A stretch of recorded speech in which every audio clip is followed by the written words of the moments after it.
Bom dia para você, Miriam. Bom dia, Milton. Bom dia, ouvintes da Rádio CBN. Fala-se agora de intervenção branca da União no Rio de Janeiro em função da dívida. É o drama dos estados e no Rio de Janeiro isso aparece de uma forma mais evidente. Pois é, mas primeira coisa que, por que intervenção branca e não intervenção? É que não pode ter intervenção. Se tiver intervenção nos estados, em qualquer estado, o país não pode votar nenhuma emenda constitucional. Então essa PEC dos gastos, por exemplo, que está tramitando e ontem foi aprovada lá pela comissão especial, ela tem que parar, trancar a tramitação. Olha como é que é grave. Isso foi colocado na Constituição exatamente para proteger a democracia.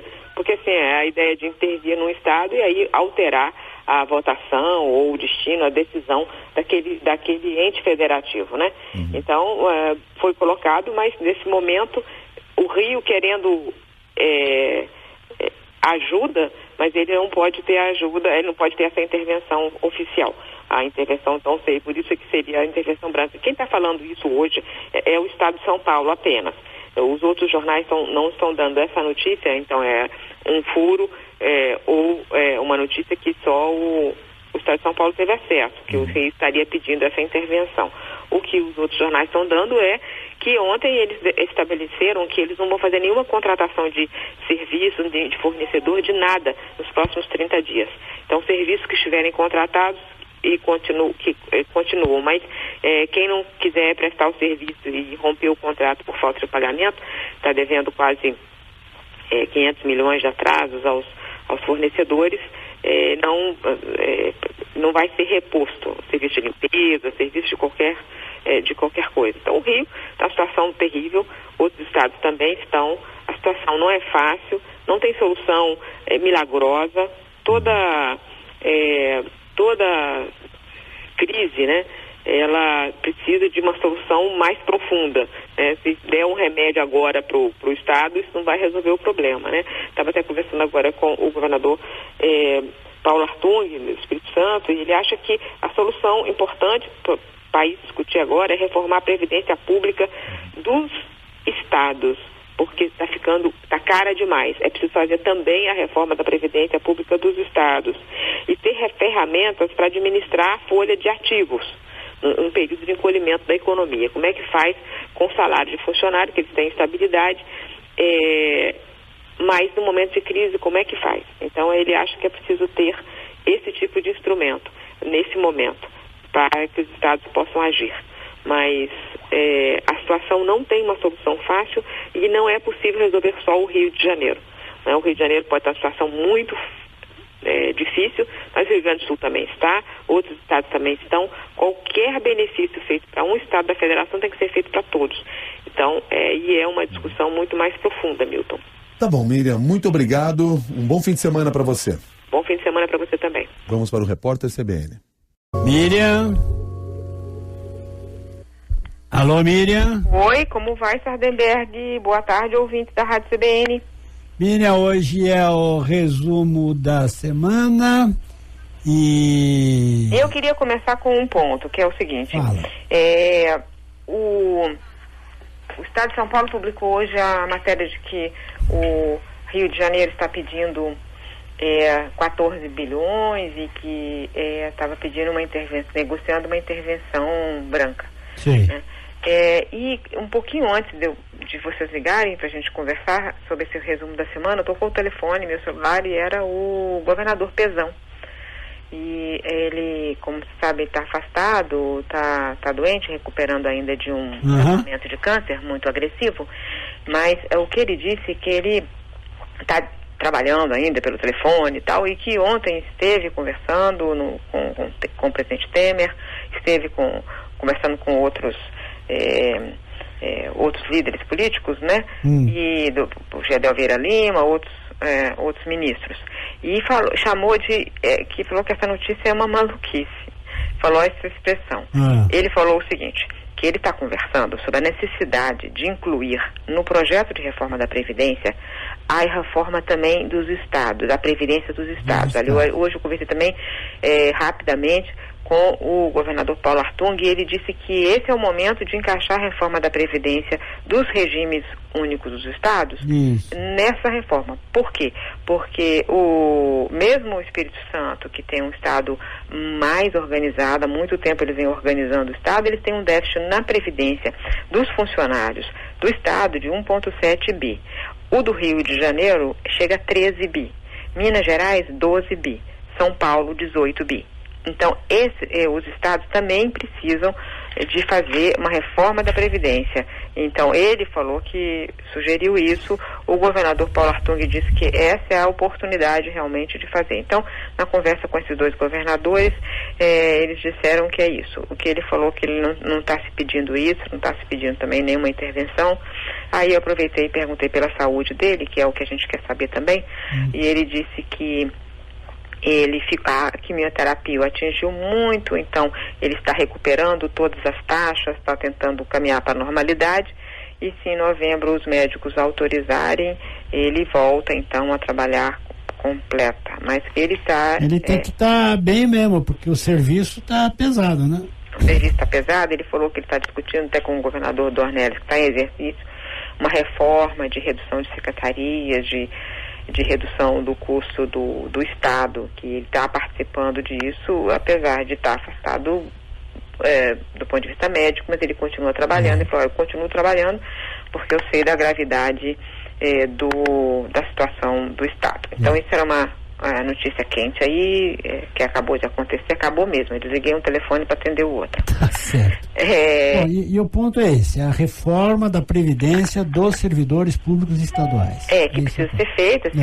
seja incluindo aí, seja ou não, mas o fato é, ele acha que seria bom incluir, mas a questão é que tem que ser feita para que também nos estados seja reduzido o custo futuro com esse rombo que tem crescido, segundo ele, para todos os estados. Essa semana teve, do ponto de vista dos indicadores econômicos, uma notícia muito ruim e uma notícia boa. Começarei pela boa, que é a inflação, que ficou em 0,08% em setembro, mais baixo que 0,44% de agosto, que surpreendeu, eles estavam prevendo queda. Todo mundo previa queda, mas assim, alguma coisa como 0,18 e ficou 0,08, teve uma deflação de alimentos de 0,29%. Bom, isso aí ajuda aumenta a expectativa de corte da reunião, corte de juros na próxima reunião do Copom, né? A notícia ruim foi que a produção industrial também, que se esperava que fosse cair, estava sendo previsto, né? Caiu, mas caiu demais. 3,8% em agosto, e anulou tudo que tinha aumentado até julho. Aumentou 5 meses, chegou a 3,7% de aumento e despencou. Então, o maior impacto foi o segmento de veículos, mas também teve produção industrial de alimentos. Na Lava Jato, o ministro Teori Zavascki incluiu o ex-presidente Lula e o ex-deputado Eduardo Cunha no inquérito principal da Lava Jato e dividiu em 4 partes. Essa foi anunciado ontem. No Supremo Tribunal Federal teve uma votação muito importante, muito emocionante, decidida no último voto. 6-5. Pela ministra Carmen Lúcia, e assim o Supremo manteve o entendimento de que os condenados em segunda instância podem iniciar cumprimento de penas de prisão antes de todo o chamado trânsito em julgado. Que trânsito em julgado é o primeiro, votação em primeira instância, e depois o julgamento pela segunda instância, que é um órgão colegiado. Então, ninguém pode ser preso pelo primeiro voto, né, que é do juiz, monocrático. Mas vai para o colegiado, segunda instância, e aí vota e pode, portanto, responder preso. E aí, um dos casos citados, Sardenberg, muito citado, é o caso do jornalista Pimenta Neves. Exatamente. E é bom citar esse caso porque não tem nada a ver com política. Não tem nada a ver com política, mas mostra bem a injustiça. Porque quem tenha um bom advogado, consegue pagar um bom advogado e entra em todas as brechas da lei para eternizar os recursos, os pedidos de recurso a órgãos superiores, que são órgãos mais lentos pela sua própria natureza. Eu ouvi vários ministros dizendo, são órgãos mais lentos pela sua natureza mesmo. Ele tem outras coisas para cuidar, é diferente do tribunal regional, né? Agora, Miriam, só para ilustrar... mas aí, lembrando do Pimenta Neves, que ele matou a ex-companheira, ele confessou o crime, tinha testemunha, tinha tudo registrado, ele foi condenado em primeira instância, ele foi condenado em segunda instância, e ele passou uma dúzia de anos, como disse a ministra Carmen Lúcia, sem que a sociedade tivesse o conforto de que ele fosse pagar pelo crime que ele cometeu. Esse caso faz pensar que essa regra de que a prisão é após a segunda condenação em segunda instância não precisaria ser uma regra universal, porque no caso, quer dizer, a pessoa mata a ex-companheira com 2 tiros na cabeça. De forma premeditada. De forma premeditada, estando a vítima caída no chão. Isso aí, esse caso, tem que ir direto pra cadeia. Ela estava caída no chão, ele foi e deu mais um tiro. Quer dizer, é uma coisa assim, realmente. Ele atraiu a vítima para um momento, um lugar. É tudo maquinado. Enfim, e ele confessou. Então, ele fugiu após. E depois se apresentou. Depois, quando foi preso, ele confessou. Então, isso aí é um caso em que não tem discussão. Vai em cana direto. Não eu tive uma experiência que foi escrever sobre isso para um jornal americano, e o editor me ligou porque ele achava que eu não tinha que eu tinha errado ao escrever. Ele falava assim, não estou entendendo, assim, ele está solto, mas ele confessou, o crime aconteceu, já foi condenado já, mas teve recurso, ele foi condenado de novo, sim, e ele está solto, sim. Isso não é possível. Eu falei assim, esse é o ponto, é por isso que eu escrevi o artigo. Para mostrar o absurdo que é. Era um artigo sobre essa questão da rapidez da justiça, né? Bom, e só para completar esse papo, aí a gente já está com o nosso tempo praticamente encerrando, mas tem outras coisas que eu posso passar rapidinho para outras coisas. Mas eu não queria deixar de citar que a Suprema Corte dos Estados Unidos voltou a trabalhar essa semana, depois do recesso de férias de verão, e sabe quantos casos eles têm na pauta, Miriam? 40. 40 casos, só. Que inveja, né? Que deve pensar os nossos ministros lotados. 1.000 por ano, né? Exatamente. Mas, bom, seguindo. Aí, seguinte, o Pressal, a Câmara aprovou o projeto que tira a obrigação da Petrobras de ser operadora. Eu conversei sobre isso com você ontem aqui, né? A Comissão Especial da Câmara aprovou o texto base da PEC do teto de gastos, né? E agora está pronto para ir ao plenário. O TCU aprovou por unanimidade a recomendação da rejeição das contas de 2015 do governo Dilma.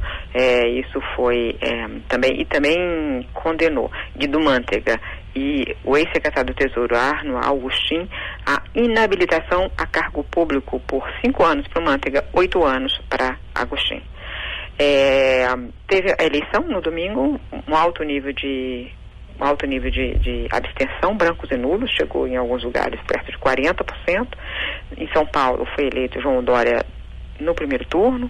Eu o entrevistei ontem, e aí nem dá para conversar muito sobre essa entrevista, porque meu tempo está acabando. E hoje, nova surpresa, o presidente Juan Manuel Santos foi escolhido como Prêmio Nobel da Paz, apesar de o acordo de paz ter sido rejeitado num plebiscito no domingo. Então, apesar disso, ele recebeu, e eu estava ouvindo aqui a conversa dele com a pessoa que oficialmente informou a ele do recebimento. Ele disse que é preciso perseverar na busca da paz. E ele disse que está muito próximo de conseguir. Isso ele falou ao responder as perguntas da pessoa que ligou para ele para contar que ele era o Prêmio Nobel da Paz. Miriam Leitão. Obrigado, Miriam. Bom final de semana. Até segunda. Até a semana. Eu não sei porque você faz esse até. Eu acho que você quer sempre que eu fique mais. Você fala até. Eu fico pensando. Que demore a voltar. Não. Você quer que eu volte no dia seguinte. É que às vezes eu fico pensando se hoje é sexta mesmo, se ainda é quinta. Hoje é sexta, pode acreditar. Miriam. Merecemos que seja sexta. Até mais, Miriam. Até mais.